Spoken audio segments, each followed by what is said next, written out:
जय महाराष्ट्र. मी अमोल पवार, प्रभाग सचिव, प्रभाग क्रमांक 1. आजचा आपला मुद्दा जो काय होता तो प्रादेशिक परिवहन कार्यालय इकडे आज आपण आलो होतो.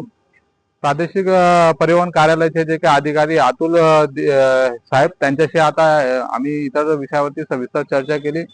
विषय असा आहे की इथे जे काय ट्रेनिंग चालू आहे, लोकांचे जे काय परीक्षा घेतली जाते ट्रेनिंग ड्रायव्हिंगची जी काय, त्या संदर्भात अनेक लोकांचे आम्हाला फोन आले किंवा तक्रारी आल्या की ज्या लोकांनी ऑफलाईन मधून किंवा ऑनलाईन मधून जे काही त्यांनी फॉर्म भरले असतील किंवा ज्यांनी कुठेही घुस न देता किंवा जे पैसे न पे करता त्यांनी ट्रेनिंगसाठी आले असता त्यांना फेल करण्यात आलेलं आहे.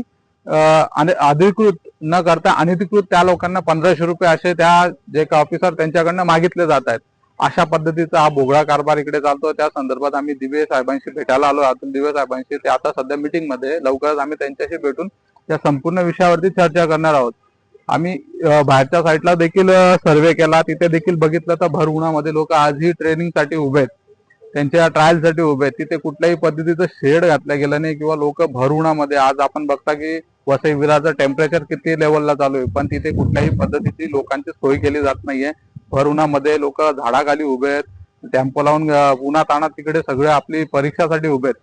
तर मी परिवहन विभाग आहे त्यांना देखील विनंती करेल की त्यांनी काहीतरी शेड किंवा असं काहीतरी इथे नियोजन करावं, जेणेकरून लोकांची व्यवस्थित सोय झाली पाहिजे. भर उन्हामध्ये लोक ट्रेनिंगसाठी आले, तिथे त्यांची परीक्षा द्यायला आलेत. उद्या देव न करो कोणाची अपघात झाला किंवा उन्हाच्या याच्याने कोणाचं मृत्यू वगैरे झाला तर याची पूर्णपणे जबाबदारी कोणाची असेल, तर त्यांची सोय करण्यात यावी. आणि जे काही घुसखोरी करण्याचं काम जे यांच्या माध्यमातून केलं जात आहे ते कुठेतरी थांबलं पाहिजे. कारण जे लोक क्लासेसच्या माध्यमातून येतात त्यांना घरी बसल्या लायसन्स दिले जात आहेत, त्यांचे चार्जेस घेतले जात आहे. इथे अनेक लोक जे ऑनलाईन असेल, ज्यांच्याकडे पैशाची कमतरता असेल, ते लोक आपल्या प्रामाणिकपणे इथे सगळी प्रोसेस करतात. त्या लोकांना अडवलं जात आहे, त्यांचे लायसन्स रद्द केले जात आहे आणि त्यांना 1500 रुपयाची डिमांड केली जाते की तुम्ही 1500 रुपये भरत असाल तर तुम्हाला ह्या ट्रेनिंग मधून पास करू, अन्यथा त्यांना कारण वेगवेगळे दिले जात आहेत. कोणाला सांगितलं जात आहे की तुमचं इंडिकेटर तुम्ही दिलं नाही, कोणी पाय ठेवला नाही, अशा आम्हाला काय महिला असतील किंवा पुरुष असेल यांचे फोन आले होते.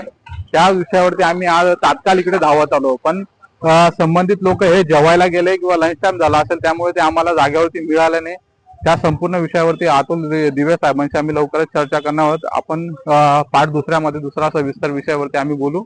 लवकरच भेटू. जय हिंद, जय महाराष्ट्र.